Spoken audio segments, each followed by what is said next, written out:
மக்களுடன் மனதின் குரல். நாட்டு மக்களுடன் உரையாடும் மோடிஜி. 129வது மாதத்தில் தரம் பதிக்கும் பாரத பிரதமரின் மனதின் குரல். நாள் 28/12/2025. பொதிகை தமிழ் தொலைக்காட்சி. நமோ ஆப் மற்றும் சாரல் ஆப்பில் பதிவு செய்து பிரதமரோடு பேசும் வாய்ப்பை பெறுங்கள். வி. ரமேஷ், வழக்கறிஞர், மாவட்ட பொதுச் செயலாளர், மத்திய சென்னை மேற்கு மாவட்டம், பாரதிய ஜனதா கட்சி. விடுமுறையொட்டி திருவண்ணாமலை அண்ணாமலையார் கோயிலில் பக்தர்கள் நீண்ட வரிசையில் காத்திருந்து சுவாமி தரிசனம் செய்து வருகின்றனர். இது குறித்த கூடுதல் தகவல்களோடு இணைப்பில் இருக்கிறார் எமது செய்தியாளர் பாண்டியன். தற்பொழுது திருவண்ணாமலை அண்ணாமலையார் கோயிலில் பக்தர்களின் கூட்டம் எவ்வாறாக இருக்கிறது? அங்கு கூட்டம் அதிகரித்து இருக்கக்கூடிய நிலையில் ஏற்பாடுகள் எல்லாம் எவ்வாறாக செய்யப்பட்டிருக்கிறது? கள தகவல்கள் என்ன? வணக்கம் பிரீதா.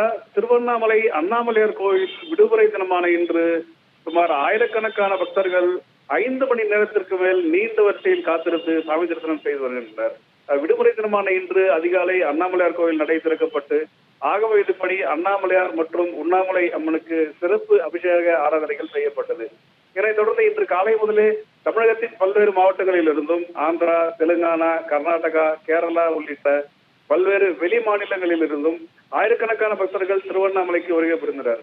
குறிப்பாக அம்மணி அம்மன் கோபுரம் என்று அழைக்கக்கூடிய கோபுரத்தின் 2 தெருக்களிலும், வட ஒத்தவாடை தெரு, தென் ஒத்தவாடை தெரு ஆகிய 2 தெருக்களிலும் சுமார் 2 கிலோமீட்டர் அளவிற்கு பக்தர்கள் நீண்ட வரிசையில் காத்திருந்து சாமி தரிசனம் செய்து வந்தனர்.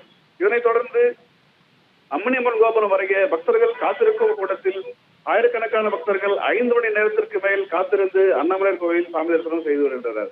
இது மட்டுமின்றி வெளிமாநில பக்தர்கள் செல்வதற்காகவே ராஜகோபுரம் மற்றும் அம்மணியம்மன் கோபுரம் வழியாக பக்தர்கள் கோயிலுக்குள் அனுமதிக்கப்பட்டு ஜிக்ஜாக் வரிசை என்று சொல்லக்கூடிய வகையில் வரிசைகள் அமைக்கப்பட்டு சாமி தரிசனம் முடிந்து திருமஞ்சன கோபுரம் வழியாக வெளியே செல்லுமாறு கோயில் நிர்வாகம் ஏற்பாடுகள் செய்யப்பட்டுள்ளது.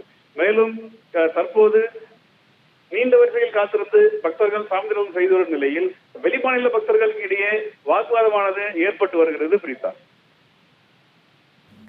நன்றி பாண்டியன் விவரங்களுக்கு.